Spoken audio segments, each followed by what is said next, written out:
Voici ce que j'ai appris sur la Libye et son leader Mouammar el-Kadhafi.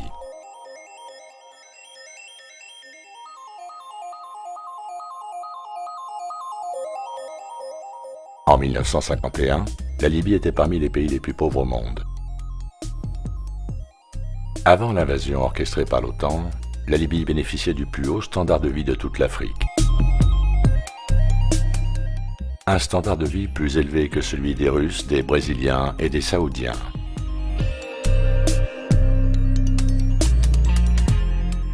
Dans ce pays, le logement était considéré comme un droit humain.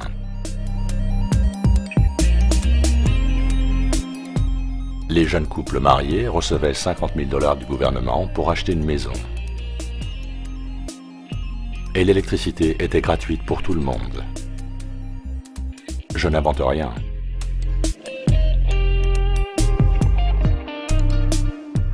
Kadhafi fit le vœu de loger décemment chaque Libyen avant ses propres parents.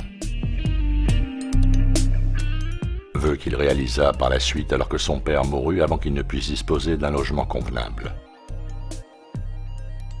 Avant Kadhafi, moins d'un cinquième de la population libyenne savait lire. Il instaura l'éducation gratuite et de bonne qualité et fit grimper le taux de lettrés à 83%. Le système de couverture médicale était gratuit et également de bonne qualité. Et si les Libyens ne trouvaient pas chaussures à leurs pieds en termes d'éducation et de soins médicaux sur place, le gouvernement les finançait pour y accéder à l'étranger.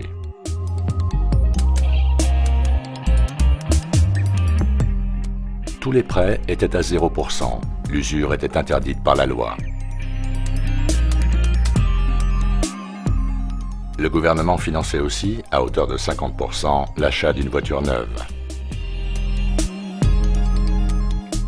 Le prix de l'essence était de 14 cents le litre.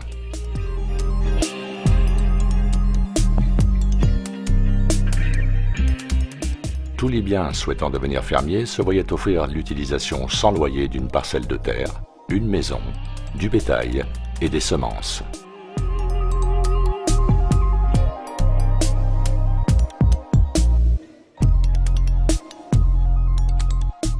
Le 1er juillet 2011, 1 700 000 personnes se rassemblèrent au Square Vert à Tripoli pour exprimer leur défiance face au bombardement de l'OTAN. Ce chiffre représentait environ 95% de la population de Tripoli et environ un tiers de la population totale de ce pays.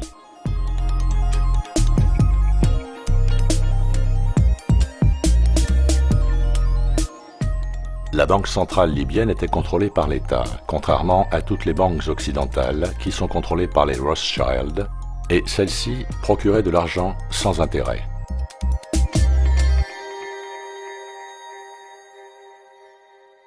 Dans les années 90, la Libye fut accusée d'être responsable de l'explosion du vol Panam 103 au-dessus de Lockerbie. Il a été dévoilé que les US ont payé jusqu'à 4 millions de $ chaque témoin pour témoigner contre les Libyens. Témoignages sur lesquels ils se sont depuis rétractés.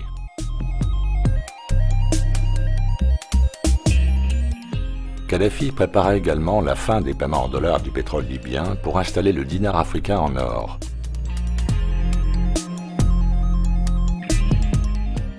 Cette décision fit déclarer à Sarkozy, le bouffon circoncis au 8e jour, que la Libye était une menace pour la sécurité financière de l'humanité.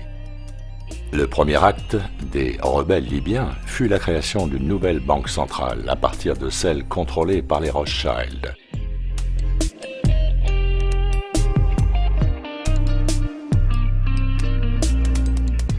Il est estimé que cette famille détient la moitié de la richesse mondiale.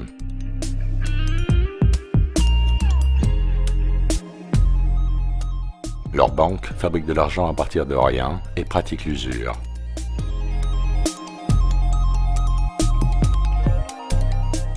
C'est le principe de la dette et de son asservissement au remboursement des intérêts de l'emprunt transmissible à la descendance.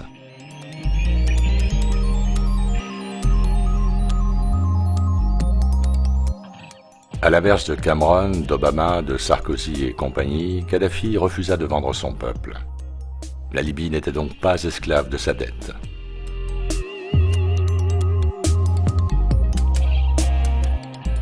Et son peuple en était conscient et lui faisait savoir. Commencez-vous à comprendre pourquoi l'OTAN a détruit ce pays libre et souverain?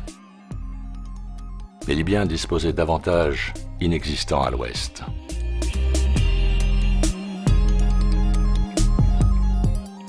Ils avaient un leader intègre et courageux qui préservait leurs intérêts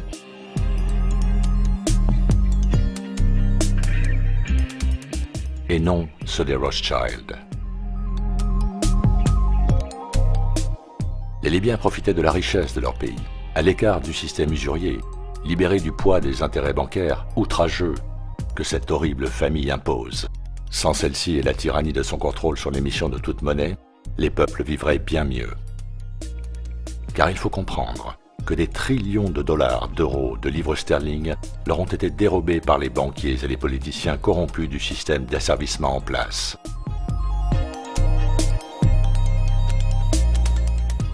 Tout comme la Libye finira malheureusement par l'être.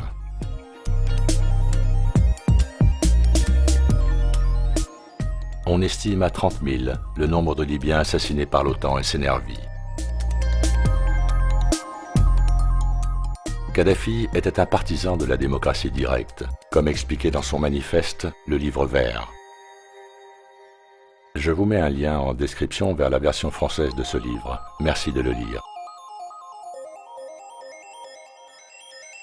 Kadhafi pensait que la démocratie parlementaire était intrinsèquement corrompue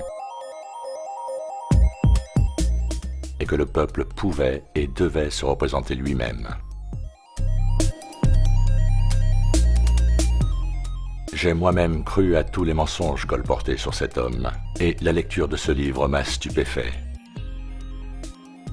Et il m'est maintenant devenu impossible d'assister passivement à la diabolisation, la destruction d'individus, de groupes, de nations par nos gouvernements criminels.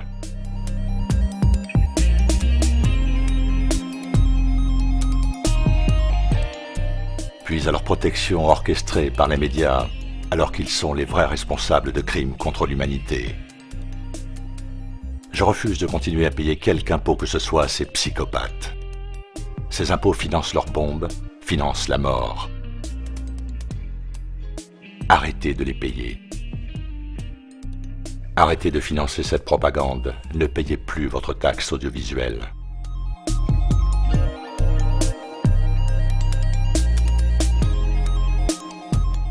Aujourd'hui, l'histoire se répète avec la Syrie. Nous devons être solidaires de ce peuple.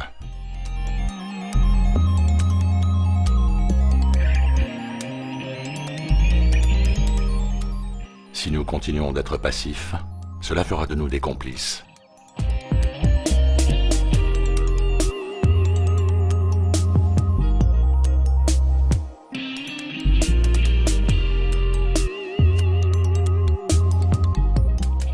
Et un jour, cela nous arrivera.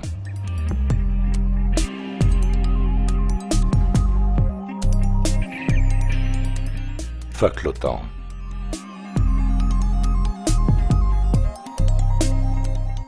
Fuck l'ONU.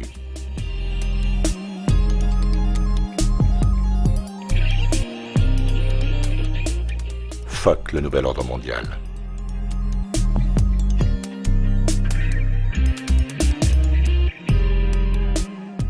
Il est plus que temps d'agir.